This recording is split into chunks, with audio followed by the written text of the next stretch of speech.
बिस्मिल्लाहिर्रहमानिर्रहीम। अस्सलाम वालेकुम my YouTuber family. I hope कि आप सब ठीक ठाक होंगे। अल्हम्दुलिल्लाह मैं भी ठीक हूँ और अल्लाह पाक से दुआ करती हूँ कि ऐसे ही सब अपने घरों में खुश व खुर्रम रहें। और मैं आज आपके लिए जो डिलीशियस एक रेसिपी लेकर आई हूँ वो है अचारी भिंडी की रेसिपी। चटपटी और चटखारेदार सी है ये, तो आपने इसे ज़रूर ट्राई करना है। उसके लिए आपने वीडियो पूरी देखनी है एंड तक, बिना स्किप किए। कोई भी चीज़ आपने मिस नहीं करनी है। और अगर अभी तक आपने मेरे चैनल को सब्सक्राइब नहीं किया है ना, तो जल्दी से सब्सक्राइब कर दें, साथ ही बेल आइकन को भी प्रेस करें ताकि मेरी हर आने वाली अच्छी अच्छी सी वीडियो आप इंजॉय कर सकें और घर में उसे बनाएं और अच्छे अच्छे से खाने घर वाले खाएंगे तो आपकी भी तारीफ़ होगी। तो चलें रेसिपी हम स्टार्ट करते हैं। तो सबसे पहले एक पैन लिया, पैन के अंदर मैंने 1 खाने का चम्मच साबुत धनिया, आधा खाने का चम्मच सौंफ और 1 चाय का चम्मच के करीब सफ़ेद ज़ीरा ले लिया है। आधा खाने का चम्मच इसके अंदर राई दाना लिया है। साथ ही इसके अंदर 1 चाय का चम्मच के करीब मेथी दाना, 1 चाय का चम्मच ही इसके अंदर कलौंजी।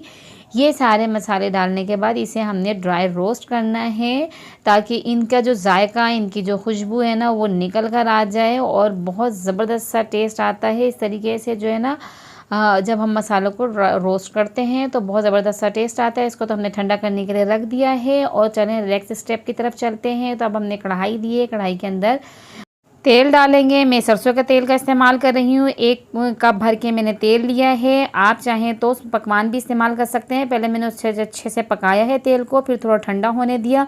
3 मीडियम साइज़ की प्याज रफली कट कर ली थी, वो इसके अंदर डाल दी हैं। इसको हमने फ्राई करना है। जब तक ये हमारी प्याज फ्राई होती है तो हम रोस्टेड मसाले को भी देख लेते हैं, वो भी हमारा ठंडा हो गया होगा।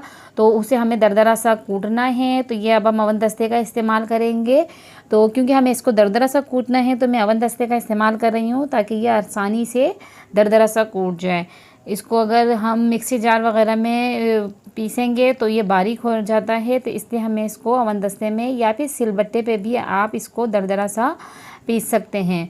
तो ये देख सकते हैं प्याज भी हमारी हो चुकी है बिल्कुल। इसको हमने ट्रांसपेरेंट करना था, बहुत ज़्यादा कोई कलर इसमें हमने नहीं देना था। तो अब इसके अंदर 8-9 लहसुन के जवे ले लिए, उसे कट कर लिया। 3 मैंने हरी मिर्चें ली, उसे चॉप कट कर लिया, वो इसके अंदर डाल दी हैं। इनकी खुशबू बहुत अच्छी लगती है इसके अंदर। लहसुन का जायका बहुत अच्छा लगता है, लहसुन जब मुंह में आता है ना तो बहुत ही अच्छा लगता है। इसको हमने 2 से 3 मिनट फ्राई करने के बाद अब इसके अंदर हम डाल देंगे केरी मैंने 2 ले ली थी, मीडियम साइज़ की थी, उसे छोटा छोटा कट कर लिया था। अब रोस्टेड मसाला जो है वो इसके अंदर शामिल कर देंगे। 1 चाय का चम्मच हल्दी और 1.5 खाने का चम्मच इसके अंदर हम डालेंगे कुटी हुई लाल मिर्चें। आप चाहे तो अगर तेज़ खाते हैं, तीखा खाते हैं आप, तो मिर्चों की क्वांटिटी आप बढ़ा सकते हैं और अगर लाइट खाते हैं तो कम भी कर सकते हैं अपने टेस्ट के हिसाब से। नमक डाल देंगे इसके अंदर टेस्ट के हिसाब से। बस अब इतनी ही चीज़ें इसके अंदर हमने डालनी है और इसके अलावा हमने इसके अंदर कुछ नहीं डालना। बस इसे अच्छे से हमने भूनना है ताकि जो हमारे मसाले हैं ना ये अच्छी तरीके से भुन जाए, इनका कच्चापन जो है वो दूर हो जाए, केरी भी हमारी सॉफ्ट हो जाए इसके अंदर, उसका पानी जो है वो भी ड्राई हो जाए।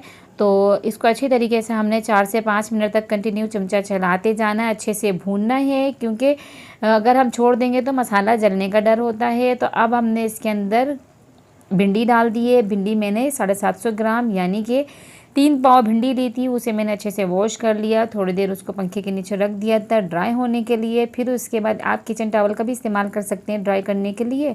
उसके बाद आप जैसा कट करना चाहें कट कर सकते हैं।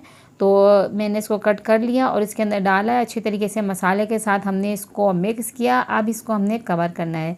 अच्छा, कवर करते वक्त हमने थोड़ा इसको खुला ही रखना है ताकि भाप जो है ना इसके अंदर ना गिरे और हमारी भिंडी जो है बग़ैर लेस की बने, वरना भिंडी में अगर लेस आ जाता है ना तो बहुत बुरा लगता है। तो हमने इसको 15 से 20 minute medium to low flame पे इसको पकाया है और ये देखें अच्छे से ये पक चुकी है, गल चुकी है, बहुत ज़बरदस्त इसका कलर लग रहा है और बिना लेस के, कोई इसके अंदर लेस नहीं है। तो कैसी लगी आपको ये मेरी भिंडी की रेसिपी, तो आपने बताना है मुझे कमेंट बॉक्स में। और इस रेसिपी को ट्राई ज़रूर करना है क्योंकि अच्छी चीज़ें जो हैं वो ट्राई करनी चाहिए, स्टॉप नहीं लगाना चाहिए। और ऐसे ही मेरे चैनल के साथ जुड़े रहें, मेरी वीडियोस को देखते रहें, मुझे सपोर्ट करते रहें, क्योंकि जब आप वीडियोस को देखते हैं, कमेंट करते हैं तो अच्छा लगता है, दिल भी खुश होता है और अच्छा अच्छा काम करने का दिल चाहता है। तो मुझे दुआओं में याद रखें, अपना ख्याल रखें और अगली वीडियो तक दीजिए इजाज़त। अल्लाह हाफ़िज़।